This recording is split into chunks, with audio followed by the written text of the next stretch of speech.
So my friend came up to me and said, Introverts are weird. "What?" Given that I am part of that circle, I was extremely offended. And rather than confronting him, I went to my room to write down my thoughts inside a journal. I will be sharing a few of those things with you today. These are the Confessions of an Introvert.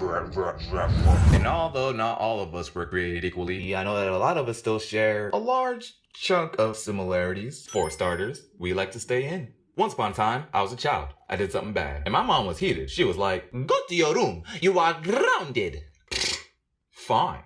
I love my room. If you really wanted to punish me, you should have sent me to a birthday party with 80 people at it. I still ground myself to this day. One time it was already past 4 and I hadn't left my room all day. So I was like, you know what? Maybe I should get some fresh air. I opened the door and then something really unexpected happened. I heard people talking in the hallway. Right then, my introvert muscles kicked in. I shut the door, sprayed some Febreze, and it said, the air in here is fresh enough. Never left my room that day. Oh my goodness, being an introvert must make you so awkward around people. Oh, well, it sure does. Introverts. You know those scenarios when you're just minding your own business, and then in the distance, you see some random human being attempting an act of kindness by holding the door open, and you're like, good lord, that's a far walk. And you're like, shoot. Well, maybe if I act like I didn't see them, they'll let go of the door. Oh, quick, pull your phone out. No one holds the door for distracted people. And so you're pretending to do stuff on your phone for a cool minute, and then you look up and they're still there. And even if they know that you're light years away, they've already committed, so they're like, come on, I'll wait for you. And you're like, So then to be courteous to them, you feel like you might have to put a pep in your step. But since you've been in your room all day, you're not feeling peppity-steppy. So then you're facing one of the most debilitating choices of your social life, and you're just like, oh, what do I do? So then you make a sharp right into the next hall just to avoid all social awkwardness? Anybody? Is it just me? Am I alone on this one? Wow, you must be a loner. How do introverts expect to make friends? Well, that's a great question. How does an introvert make friends?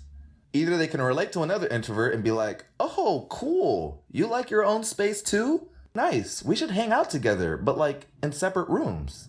Or there's an extrovert looking around like, hey, that introvert over there is pretty peculiar.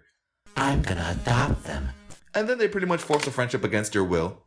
Not that it's a bad friendship, but an introvert would rarely make an initial contact with an extrovert. Now, if we actually get to the point of contact with somebody, know this. Small talk is draining, bro. Whenever I walk from my dorm to the library, I have two options. I can walk through the student union where I might be stopped by several people to have small talk conversations, or I could take the slightly longer path with less human existence. Cause sometimes I just don't want to hang out with people.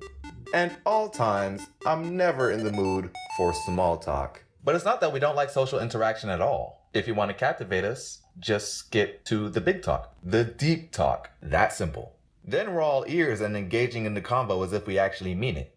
Because we do. And now that we're actually engaged in the convo, I think that makes us one of the best people to talk to. Just don't bring a whole bunch of nothing to the table. Moving on. I react to things in my head. I don't know why my face doesn't respond when it should. And I'm sorry. On the other hand, if you're talking to me and I'm not really saying anything, I might have nothing to say. Many people make the assumption that when an introvert is quiet, they're just waiting to spill out all these thoughts on you. But nah, bruh. Sometimes we're just processing. And then listening. And then more processing. Which, again, makes us better listeners.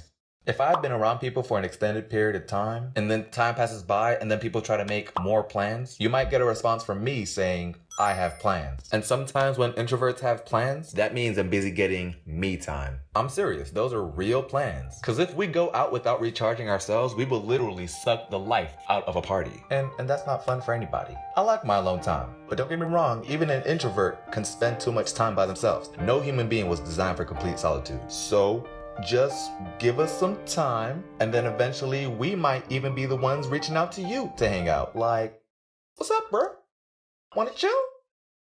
These have been the confessions of my introverted life. I can only speak for so many introverts, not all of them. Please do me a favor and hit the subscribe button. And if you know an introvert or two, you can go ahead and send them this video. And just remember, kids, introverts aren't always shy weirdos. Some are deep thinkers and great listeners. Now, if you don't mind, I'm gonna take a walk to the library with my headphones in and avoid as much eye contact as possible.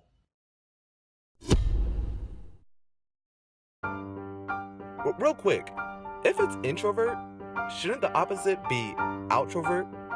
Why X? Or if it's extrovert, like exit, then shouldn't it be introvert, like entrance? You see, English sucks.